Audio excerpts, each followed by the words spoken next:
ada salah satu pejabat yang berbicara langsung ke saya, yang mengatakan kalau memang sudah tidak maunya berumah tangga lagi, ngapain dipaksakan? Ya pisah saja. Itu pun saya mendengarnya shock. Saya pun tidak menyangka ada kalimat seperti itu, karena saya anggap itu menjatuhkan martabat saya.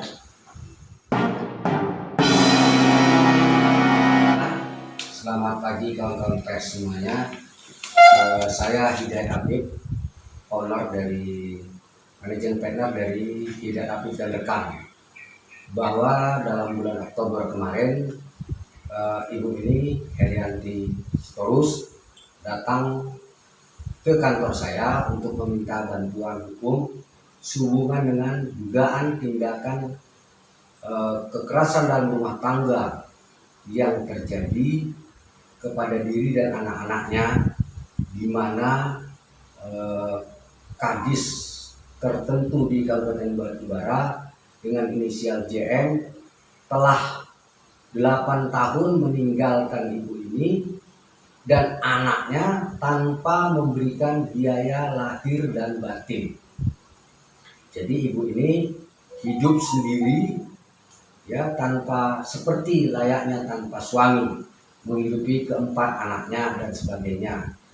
Akan tetapi ketika kami menyurati berbagai pihak untuk meminta perlindungan hukum atas klien saya, justru pihak-pihak di Kabupaten Batubara atau pejabat-pejabatnya, termasuk kami juga Bupati Batubara Bapak Jahir, justru melindungi kepala dinasnya atas perlakuannya terhadap istrinya.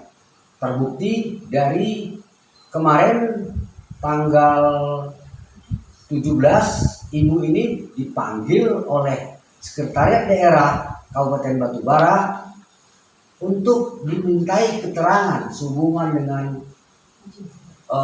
permohonan izin cerai suaminya, kadis tertentu dengan inisial JM di Batubara.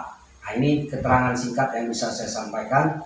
Nanti kawan-kawan pers boleh silakan bertanya. Izin Bang, Ya. terkait 8 tahun tadi ya. Ya. 8 tahun artinya tidak diberi nafkah kan itu. Ya. Alasan yang spesifik 8 tahun itu dikarenakan apa gitu kan? Apakah sudah pisah rumah atau gimana gitu? Iya, sebetulnya tidak ada alasan. Kalau pisah rumah, kebetulan klien saya adalah guru di SMP Negeri 4 di Percut Setuan. Sementara suaminya itu sudah beberapa tahun sebelumnya pindah dinas di Batubara dan menetap di sana.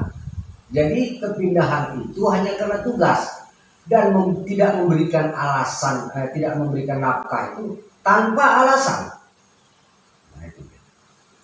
Jadi Pak, ibu ini udah berapa tahun tidak dinafkahi. Kemudian pernah nggak selama ini menggugat si suami tadi?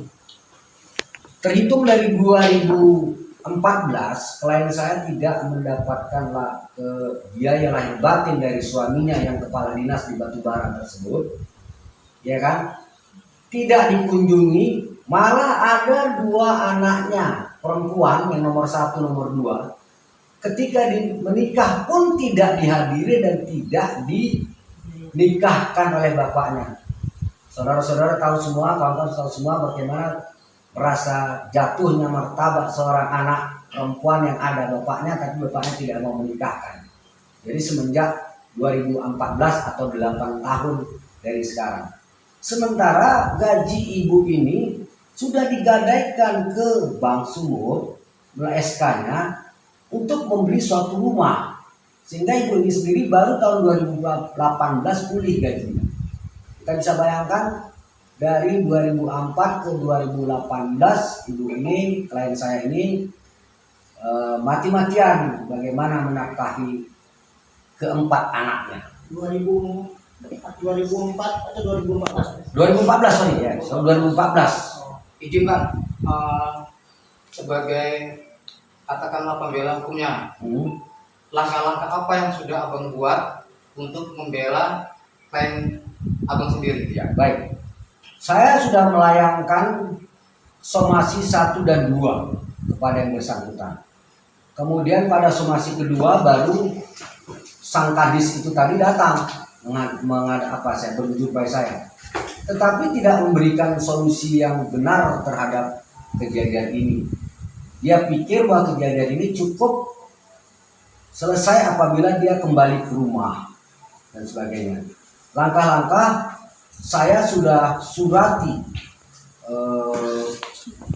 somasi saya CC-kan, saya tuliskan kepada seluruh pejabat-pejabat di Kabupaten Batubara, Bupati, DKD, Inspektorat, DPRD dan sebagainya. Kemudian minggu lalu saya melayangkan surat juga khusus kepada Bupati, Ketua DPRD dan Ketua BKD, Kepala BKD untuk meminta perlindungan hukum kepada Bupati, Ketua BKD dan Ketua DPR atas sikap kepala dinas yang mengajukan izin perceraian untuk istrinya. Kan pengaduan masyarakat ke Polda Sumatera Utara. Bang, izin satu pertanyaan, Bang. Abang sudah membuat satu somasi ya, ke instansi di pemerintahan Kabupaten Batubara. Apakah ibu ini sudah dipanggil di instansi salah satu di Kabupaten Batubara, Bang, terkait informasi ini, Bang? Ya, kemarin Ibu Herianti, klien saya, dipanggil oleh Sekretaris Daerah Kabupaten Batubara.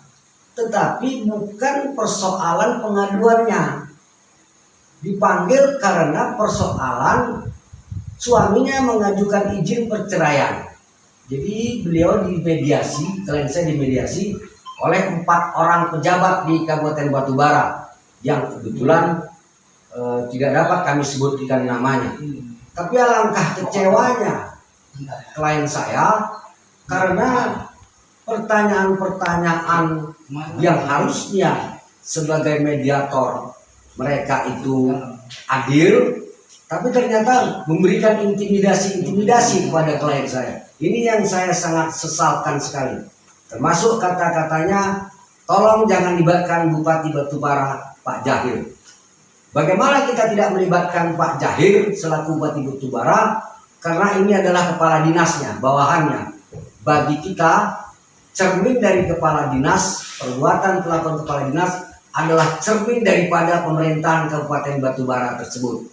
Dalam hal ini, cermin pemerintahan Bung Jahir selaku Bupati Batubara yang dipilih oleh rakyat dari partai besar dengan jargon wong cilik. Jadi apakah selama ini ibu ini belum diceraikan? Belum. Tetapi berdasarkan kronologis dari pengaduan pertanyaan-pertanyaan BKD, diduga suami ibu ini melakukan kebohongan publik dengan menyebut bahwa sudah menceraikan Ibu Herianti, klien saya, dan memasukkan satu nama tertentu sebagai istrinya. Ini bisa kita buktikan. Saya punya bukti di papan pengumuman, papan struktur organisasi PKK di dinas tertentu tersebut nama perempuan lain itu tadi sebagai istri dari para kadis ini. Kita juga punya rekaman YouTube-nya yang dibuat tahun 2020 bahwa perempuan ini sudah mendampingi kepala dinas tertentu ini tadi untuk kunjungan kerja ke Dumai. Ya kan? Cermin daripada pemerintahan Bang Jahir selaku Bupati Kabupaten Batubara. Artinya selesaikan dulu masalah-masalah hukum daripada kepala dinasnya ini. Jangan kemudian asal-usul tiba-tiba memberikan izin perceraian atas pengajuan kepala dinas tertentu tadi. Selesaikan dulu masalah hukumnya. Ini udah jelas pelanggaran hukum, kekerasan dalam rumah tangga, dan juga mungkin undang-undang perlindungan anak. Karena ketika ini terjadi, 2 orang anak klien saya ini masih dalam status anak. Artinya ketika kepala dinas ini tidak memberikan nafkah lahir batin kepada ibu dan anak-anaknya, 2 orang anaknya itu masih dalam status anak-anak. Izin, Bang. Ya. Ini waktu pada saat dimediasi ada salah seorang pejabat di situ ya, Bang ya, Ya. yang mengatakan kalau memang sudah tidak mau laginya membina rumah tangga, Kenapa harus dipaksakan? Ya bisa saja. Itu gimana kakak sebagai seorang istri yang sahnya ada pernyataan seperti itu gimana kak? Ya memang waktu mediasi semalam ada salah satu pejabat yang berbicara langsung ke saya, yang mengatakan kalau memang sudah tidak maunya berumah tangga lagi, ngapain dipaksakan? Ya bisa saja. Itu pun saya mendengarnya shock. Saya pun tidak menyangka ada kalimat seperti itu, karena saya anggap itu menjatuhkan martabat saya. Kenapa bapak itu sanggup bilang kalau memang iya benar, kalau tidak suka cerai, tapi kan saya masih ada tuntutan yang masih berjalan secara hukum. Cuma saya tidak jawab itu, karena saya memang kayak disok habis sama bapak itu. Ya, artinya kami menilai statement dari salah satu pejabat yang memediasi klien saya kemarin itu adalah suatu bentuk intimidasi. Ya. Dari sikap dan gerak-geriknya kita tahu itu intimidasi. Dari bahasanya sudah jelas kan. Kalau sudah tidak mau dipertahankan, kalau sudah tidak mau, kenapa dipertahankan lagi? Itu kan bukan kalimat-kalimat seorang pejabat.